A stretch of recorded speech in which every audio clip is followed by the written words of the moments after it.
Hello, my name is Connor McLean, and today I will be talking about the Triangle Factory Fire. Some background to the fire, the events of the fire itself, as well as the aftermath and what happened because of it. I'll also go over some scholarly sources as well as a few primary sources, photographs of the post-fire incident, as well as uh, some agitators afterwards.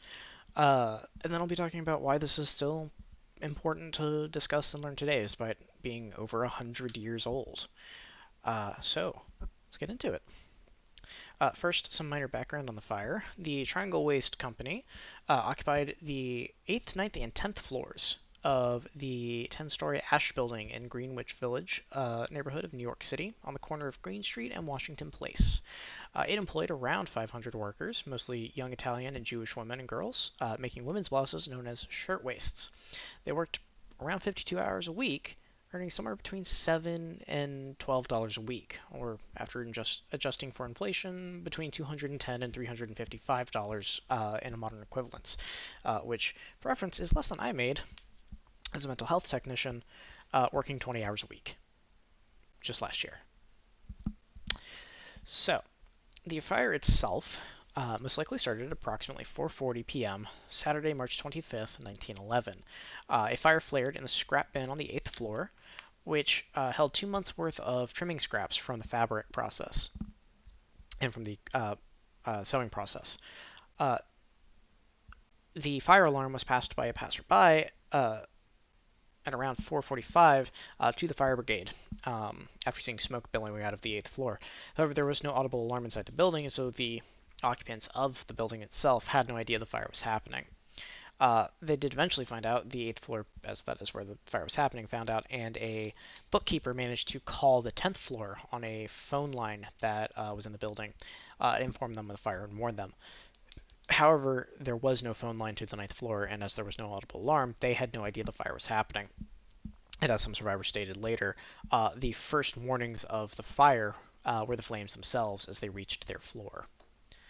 Now, there was some speculation on what exactly caused the fire, arson being one of the primaries, as it was a known thing to happen at the time that garment factory owners, when the garments they made fell out of fashion, would burn their factories down for insurance money, essentially.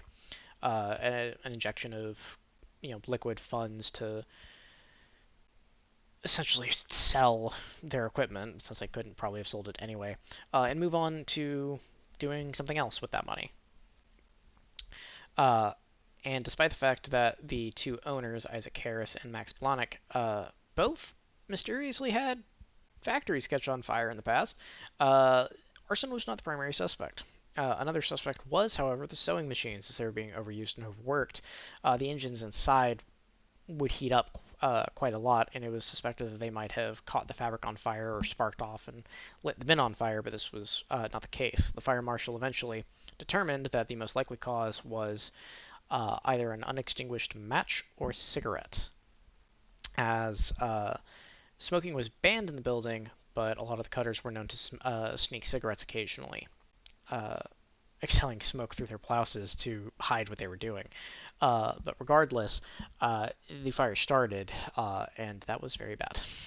And it does not end well for anybody, especially the 9th floor, as there was no good escape route. The building had two freight elevators. It had two stairwells, one that exited to Green Street and one that exited to Washington Place. And then it had one fire escape on the outside of the building. Now, the stairwells are kind of the primary sticking point of the story, as they uh, were very narrow in this building, and there should have been a third, but there wasn't because the city had approved the fire escape as a third stairwell. Now, the Green Street stairwell was very, very narrow, and eventually, as people flocked into it, it became impassable. You couldn't get up or down it. And eventually, very quickly, actually, the fire overtook the doorway and blocked exit on the 9th floor into that stairwell at all. Some people in that stairwell managed to get down, but most ended up going to the roof, going up, and exited onto the roof, where they were eventually rescued afterwards. And that's where the vast majority of survivors comes from. Now, the Washington Place stairwell is the major issue because it was the normal practice of the factory at that time to leave that door locked, and it was so at this time, at this day. The idea being it was ostensibly to keep the workers from stealing cloth scraps and taking them home and maybe sewing clothes themselves with it or what have you. And by keeping it locked, the foreman at the end of the workday would unlock it, allowing the workers to leave and would check each woman's purse individually as they left. It is speculated, however, that another major reason for keeping that stairwell locked was actually to keep out union organizers, as the factory owners were known to be heavily anti-union, and by leaving the doors locked, they blocked the agitation of union organizers and from the workers attempting to unionize themselves. And so, with that stairwell inaccessible, it could not be used to escape. The foreman who held the key had already escaped earlier, having been most likely on the 8th floor, and had escaped by other means, so the key was inaccessible. And so the fire escape remained as an option. However, the fire escape was built of thin, poorly made iron and would eventually warp under the heat, and it was not rated for this kind of fire. Uh, and it warped under the heat and stress of the fire and eventually collapsed with some of the workers on it, spilling 20 of them to their death 100 feet below. The freight elevators were really the only high point of evacuation in this fire. The two elevator operators did as much as they could, running multiple times up and down to evacuate as many people as possible. However, the elevators were eventually rendered inoperable, as one of them, the rails of the elevator simply warped to the point where it could no longer navigate its shaft. And the other workers actually forced the elevator shaft doors open at the top of the building and were attempting to slide down the elevator cables or simply jump down the shaft to land on top of the elevator cart itself. And these impacts stressed it so much that it warped the metal that the car was made of and meant it could no longer navigate its own shaft and thus was rendered useless. And so the elevators could no longer do anything. And so many of the people that were stuck on the 9th floor now had two options: stay in this burning building and die of, burns or asphyxiation, or jump out the window. And at this point, the fire brigade had been attempting to control this flame, but they simply didn't have the tools to handle it. Their ladders only reached the 7th story. They could not get up to where the fire was to attempt to put it out. They had life nets to attempt to catch people as they jumped, but they were not rated for this kind of height for this kind of situation. And the people that jumped and attempted to be caught by these nets simply broke straight through them to impact on the sidewalk below and die. And such a horrid sight was it. One reporter, William Gunn Shepard, at the scene later described it, recounted, I learned a new sound that day, a sound more horrible than description can picture, the thud of a speeding, living body on a stone sidewalk. This was the mildest quote about this event that I could find. The others much, much more detailed and vivid and gruesome. Just to show the lengths of how terrible this was for just the bystanders outside who could do nothing but watch this unfold, and just how bad the situation was in general. Which leads to the aftermath of this fire. Over the final toll was about 146 workers dead, 23 of them men, and 123 of them women and young girls. Most of them died as a result of burns, asphyxiation, or blunt force trauma, or some terrible combination of all three. The factory owners, Blahnik and Harris, were both at the factory that day, as they'd invited their families to come to the factory to see it for the day. They managed to get into the Green Street stairwell and actually get upstairs onto the roof, where they were eventually rescued from.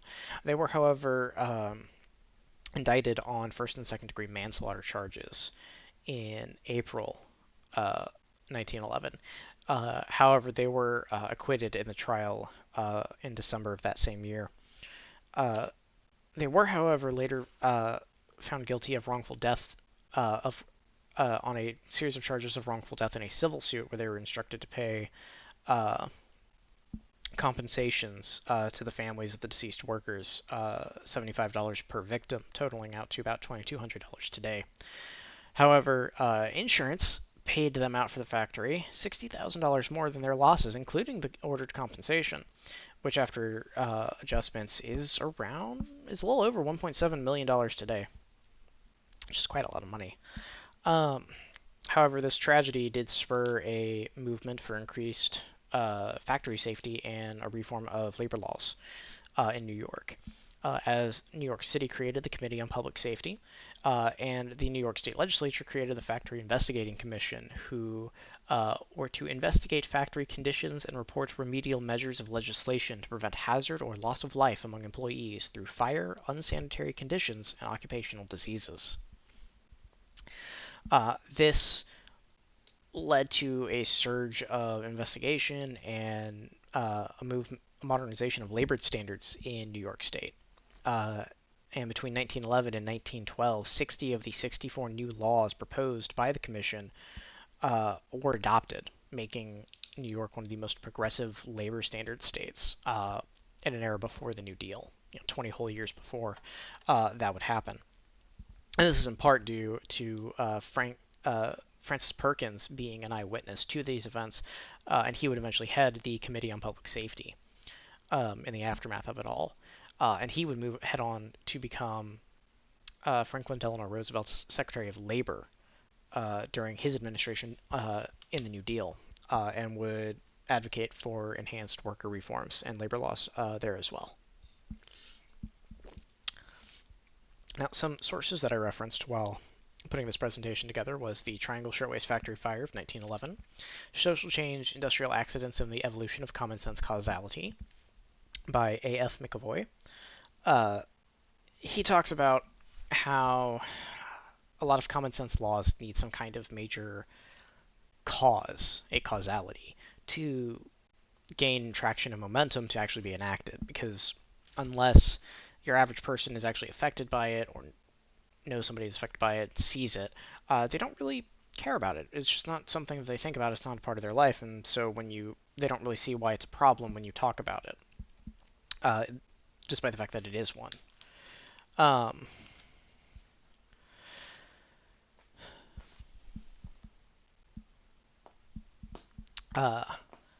And he uses the Triangle Factory Fire as a kind of keystone for this idea, and then shows how it is used throughout history. Is like you have these major events happen, people finally grab onto it and agitate for change, and then change is enacted. I also referenced in All Who Jumped Died, the Triangle Shirtwaist Factory Fire. You'll see a kind of naming convention in all of these articles. They're not the most imaginatively named, lots of similar things, but this particular article contends that the Triangle Factory Fire was a genesis event for the majority of employee protection laws, both before the New Deal era and later into it, for the reasons talked about earlier, with Francis Perkins being an eyewitness and the head of the Committee on Public Safety and FDR's Secretary of Labor, and how the events that he witnessed and his experiences with that committee or that commission would shape his outlook on worker safety and workers' rights under FDR. And then finally, a reference to the Triangle Shirtwaist Factory Fire by R. Hazelwood from the Insight Journal of Undergraduate Scholarship. Hello. She follows the trial of the two owners, Harris and Blahnik, and follows the transcripts of that trial to show that they admit to knowing about the conditions of the factory and the fact that they did not have a plan for evacuating their employees in case of emergency like this, and just how things like the exit signs for the building were all in English, and yet they hired primarily Italian and Jewish immigrants who did not speak or read English, and therefore these signs would mean nothing to them. And they're essentially concludes that their knowledge of this and their willful negligence in this puts them directly at fault for the deaths of this fire, which is a very interesting way to look at it, as it's very much a modern standards kind of look at a historical event when these kinds of standards did not exist. And again, is part of why these standards do exist, and you can see how that is, because if this had happened today and those owners stood trial, they would most likely have been indicted on those charges and found guilty and be serving jail time. Now, we get into the primary sources. This is where we'll start seeing the pictures. This first one is an interior shot of the building after the fire. You can see that major line of debris would have been the workstations with their heavy sewing machines and cutting instruments and everything, and all the heavy metal components that survived this fire, and how everything else burned down to ash and dust, and just shows the intensity of this fire, how cramped this building was, with just how little space there is between that and the lines of what would have been chairs or other workstations. And this just shows how they fit 500 people working in 3 floors. And just the overall intensity of the fire, because the metal that survived is still heavily damaged. And then this is a photo of the destroyed fire escape. And you can see comparatively how thin and small the metal that makes up that fire escape is to the metal that survived the fire, heavily damaged. And you can see how it would have warped under the fire and the stress of it all, and eventually collapse, and how this just was not a very good replacement for a third stairwell. But that was the problem, because when the building was built, a third stairwell would have cut down on floor space, would have limited how many machines could have been placed in, how many workers could work on a floor at any given time, and would have cost more money to design and build, because stapling this little fire escape onto the side of the building would have been much cheaper than building a third stairwell from the ground up. It just really highlights how little owners and corporations want to do something that costs them money when they get no return out of it. And then finally, we have a picture of 2 different unions marching in memoriam of the factory and all those that died in it. The United Hebrew Trades of New York Union and the Ladies' Waist and Dressmakers Union. And this just shows the outpouring of support and agitation at this fire. For all the deaths of it, all the issues had from it, and how there was all of this public outcry and support for reform now, and just the general support that came about because of the fire. Now, why is this important to talk about and learn about today? Well, primarily, this fire was a catalyst for labor reform well before the New Deal era. This was something that it turned New York into the most progressive labor standard state in the United States well before the New Deal. And then moving into the New Deal with Francis Perkins, that we talked about before, now heading the Labor Department as the Secretary of Labor, and using that experience to push for better protections of workers, both the federal workers in the different programs of the New Deal, as well as workers in general throughout the United States. This also highlights as being a wonderful example of the greed of CEOs and corporations, because they need exterior forces to agitate, to balance them and get them to do the common sense thing, the right thing, because it costs money to do those things for no return to them, and they don't want to do it. This can be something like unions and public support and public outcry, pressuring companies and corporations to do better business practices. Or to limit working hours or better wages, and it can also be external governmental bodies like OSHA or the Federal Labor Standards Board that creates regulations and enforces them, and punishes corporations that ignore them or blatantly disobey them. But this is also important because this is still happening. The corporations have simply outsourced the bloodshed. There was another large-scale garment factory fire just 100 years after the Triangle Factory Fire in 2012. Uh, Except it didn't happen in the United States, which is probably why you didn't hear of it. It happened in Bangladesh, in Dhaka, a garment factory that made clothing for IKEA, for the Marines, and for Walmart, uh, suffered a major fire, collapse, and loss of life. And these are American corporations or corporations that do business in America that have simply outsourced the hard labor to other countries, to countries that they can pay less in because they don't have laws about minimum wages, and that they can do less safety standards in because these countries don't have the kind of laws about workers' rights and labor standards that we do in the United States and other parts of the world. Um, and it really shows how they're willing to do. They will do the bare minimum they have to in whatever country they operate in. If they can make the most money by having these factories that operate, almost the same, if not worse, than uh, the conditions we saw in the late 1800s, early 1900s, before the labor reforms, they will, and they'll get away with it. Uh, and this shows that it's really any corporation will do it, because even here in the United States, we still see this with how employees are treated in the service industry or even nurses.